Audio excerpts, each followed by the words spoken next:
নমস্কাৰ এনি নিউজকেপলৈ আপোনাক স্বাগতম জনাইছোঁ। আজি আমাৰ মাজত আছে ডক্টৰ শশাংক শেখৰ বৰকটকী। তেখেত হৈছে ভাৰতীয় মানক ব্যুৰোৰ পৰামৰ্শদাতা। আজিৰ বিষয়টো হৈছে বায়োগেছৰ ওপৰত প্ৰণয়ন কৰা ভাৰতীয় মানদণ্ডসমূহ। গতিকে প্ৰথমে আমি জানিব বিচাৰিম যে বায়োগেছৰ ওপৰত ইণ্ডিয়ান ষ্টেণ্ডাৰ্ড কি ভাৰতীয় মানক ব্যুৰোৱে প্ৰণয়ন কৰিছে আৰু এইবোৰৰ ইম্পৰ্টেঞ্চ কি।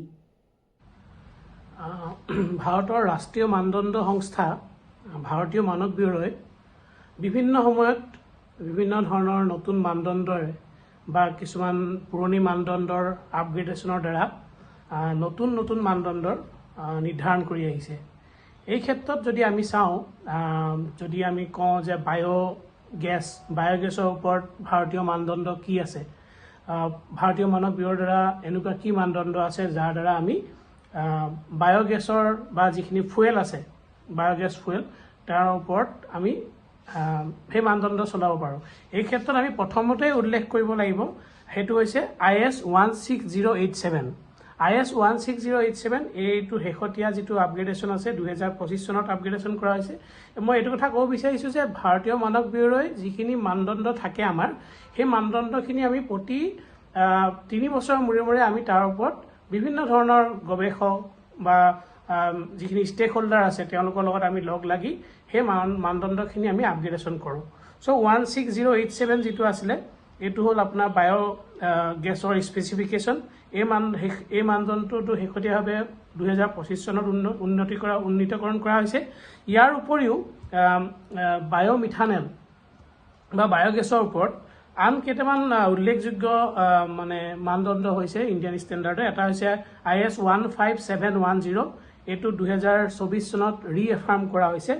এইটো হ'ল আপোনাৰ ৰোড ভেহিকেল CNG আৰু CNG ফুৱেল ছিষ্টেমৰ ওপৰত। ঠিক তেনেকৈ আছে IS 15490, এইটো 2004 চনৰ এটা ষ্টেণ্ডাৰ্ড। এইটো চিলিণ্ডাৰ ফৰ অনবোৰ্ড ছিষ্টেমছ। ঠিক তেনেকৈ 15935, তেনেকৈ আছে 15320। চ' এইকেইটা মানদণ্ড হৈছে ভাৰতীয় মানক ব্যুৰোৰ দ্বাৰা স্বীকৃত মানদণ্ড বায়োগেছ বা বায়োমিথানল ওপৰত প্ৰতিষ্ঠিত। চ' এই মানদণ্ডকেইটাৰ অবিহনে আমি কোনো ধৰণৰ বায়োগেছ বা আমাৰ ভেহিকেলত আমি ইউজ কৰিব নোৱাৰোঁ। ডাইজেষ্টাৰৰ পৰা বায়োগেছ কিয় ডাইৰেক্টলি ইউজ কৰিব নোৱাৰি সেই বিষয়ে অলপ জনাব নেকি?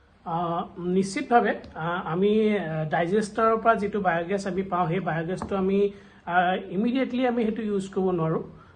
কাৰণ বায়োগেছ যিটো ডাইজেষ্টাৰৰ পৰা আমি ডাইৰেক্টলি পাওঁ, সেই বায়োগেছটোত বহুত ধৰণৰ বস্তু থাকে, যেনেকৈ মিথেন থাকে, 50 to 70% মিথেন থাকিব পাৰে। এটা কাৰ্বন ডাই অক্সাইড থাকে 30 to 50%। ঠিক তেনেকৈ হাইড্ৰজেন ছালফাইড থাকে H2S, জলীয় বাষ্প থাকে, আৰু বিভিন্ন ধৰণৰ সৰু সুৰা গেছ থাকিব পাৰে অকণমান ট্ৰেচেছ এমাউণ্টত। এতিয়া হৈছে এই যিবোৰ গেছ আছে, এই গেছবোৰৰ কেলৰিফিক ভেলুটো বহুত কম। চ' আমি কি কৰিব লাগিব, এইটো যিটো বায়োগেছটো আহিব, সেই বায়োগেছটো আমি ডাইজেষ্টৰ পৰা লৈ পেলাই আমি তাৰ পৰা এই বস্তুখিনি আঁতৰাব লাগিব। আমি তাক CO2 আঁতৰাব লাগিব, হাইড্ৰজেন ছালফাইড আঁতৰাব লাগিব, কাৰণ H2S থাকিলে ই গোটেই ছিষ্টেমটো ক্ষতি সাধন কৰিব, ই ক্ষয় কৰিব গোটেই বস্তুটো। তাৰপিছতো আমি যিখিনি জলীয় বাষ্প থাকে, জলীয় বাষ্পখিনি কমাব লাগিব, কাৰণ যিটো আৰ্দ্ৰতাটো যদি বেছি থাকে তেতিয়াহ'লে নিশ্চিতভাৱে যদি তাত জলীয় বাষ্প থাকে এই ছিষ্টেমটোৰ গোটেই ইঞ্জিনটো ক্ষতিসাধন কৰিব।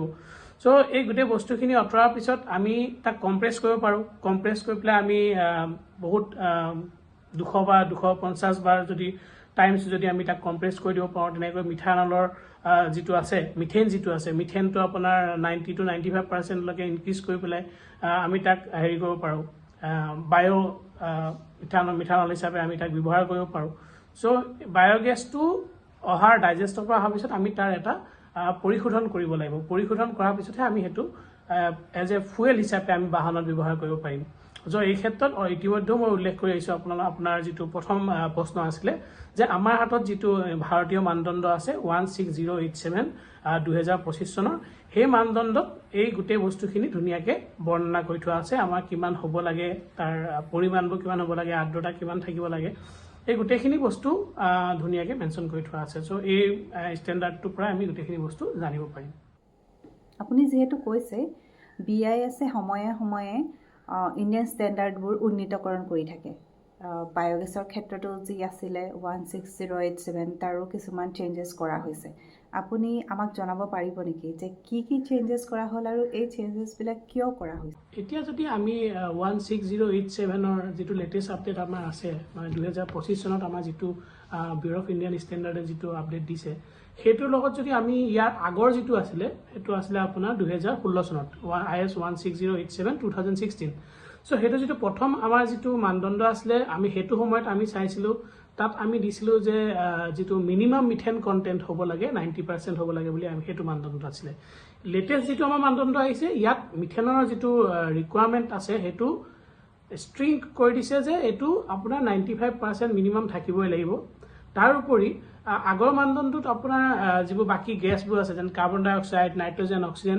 ইয়াৰ মানে মেক্সিমাম 10% লৈকে প্ৰবলেম নাছিলে কিন্তু নতুন যিটো মানদণ্ড হৈছে 2025 চনত আমি যিটো মানদণ্ড এডপ্ট কৰিছো এইটো মতে এই যিখিনি ইনাৰ্ট গেছ আছে এইখিনি মেক্সিমাম 5% থাকিব লাগিব ইয়াৰ উপৰিও আৰু যিখিনি আপোনাৰ টেষ্ট প্ৰচিডিউৰ আছিলে সেইখিনি সামান্যতম হাল সলনি কৰা হৈছে আৰু আগৰ যিটো আপোনাৰ মানদণ্ড আছিলে সেইটো তাত যিটো মিথেন যিটো আছিলে সেইটো মেইনলি ফোকাস কৰা হৈছিলে অটোমোটিভ ইণ্ডাষ্ট্ৰীৰ কাৰণে বা ষ্টেচনাৰী ইঞ্জিনৰ কাৰণে আৰু বা থাৰ্মেল প্ৰপাৰ্টিখিনিৰ কাৰণে শেহতীয়া যিটো মানদণ্ড আহিছে মানে আমি যিটো এডপ্ট কৰিছো 16087 2025 চন এইটো কিন্তু মেইনলি মানে ইণ্ডাষ্ট্ৰিয়েল এপ্লিকেশ্যনৰ কাৰণে বা কম্প্ৰেছ যিটো বায়'ইথানল যিটো মিথেন আছে সেইটোৰ ওপৰত এইটো ফোকাস কৰা হৈছে মানে এইটো মেইনলি এমফেচিছ দিছে যে কম্প্ৰেছ বায়'মিথেন